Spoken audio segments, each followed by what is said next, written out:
Yeah, joining us now is Eric Baxter. He is the counsel for the Becket Fund for Religious Liberty. Eric, welcome to America's Forum. What led to the surprise decision? Can you tell us a little bit about what happened in Maryland? My understanding is there were a group of Muslims who wanted one of their holidays to be included on the calendar, and the school board just had a really extreme reaction and decided to remove any reference to any religious holiday on the calendar. You know, it's really unfortunate. We're talking about a calendar notation here, not a constitutional violation, and so the reaction was really extreme. Well, I'm sure this could be headed to the courts. Can the school district legally do this? You know, what the school board's done is not illegal, and there's not likely to be a case about it. It's just unfortunate that they don't, it's indicative really of a misunderstanding that somehow anytime you mention Christmas or Rosh Hashanah or Eid al-Adha, that somehow you're creating a constitutional crisis, and that's just not correct. You know, the Establishment Clause was designed to prevent people from being forced to participate in or pay for religious activity that they disagreed with.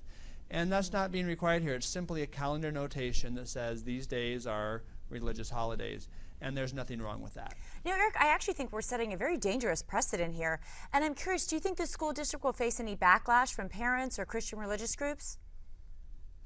Well, there certainly have been a lot of groups. Even the Muslim parents who are asking for their holiday to be included have expressed dismay that the school board has taken this action. The point is not to censor any mention of religion from public life. Religion is an important part of our history and our culture. The point is to make sure that we're inclusive and that we make sure that every student has the right to observe their religious holidays without hindrance from the schools. You know, I think it is important to be inclusive, and I think it's great to be aware of other religions and to acknowledge them. I mean, why not just make reference to everyone's religion instead of just cutting it out altogether? And also, do you think other schools will follow suit if they get pressured from Muslim communities and just say, you know, forget all holidays altogether? You know, I hope not, and I think you're right. There's really no reason why the school board couldn't list different religious holidays. They do have to make decisions about when to close schools, and they do that based on the absenteeism level. And that standard should be applied fairly to all holidays, regardless of whether they're religiously inspired or not, and regardless of what religion might be behind the holiday.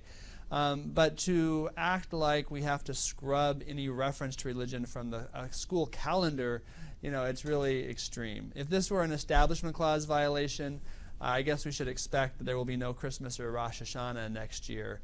But I suspect that the calendar really has no effect on that. Eric, I know you guys are working with a lot of textbooks cases involving what is in the books for the kids to read. Are you finding that there are more accommodations right now for trying to advance the Muslims, what they're saying in those textbooks? No, I don't really think that there's I don't really see a movement to include more religion in textbooks. What we do see is some groups trying to prevent, for example, private schools that might have a religious affiliation from having access to state benefits, voucher programs or scholarship programs that everyone else has access to. And really, everyone should be able to participate equally in public life, whether they're religious or not, and regardless of what religion they belong to. So, Eric, only about 20 seconds left, but I'm curious to get back to the legality of this. If this does go to the courts, how do you see it playing out?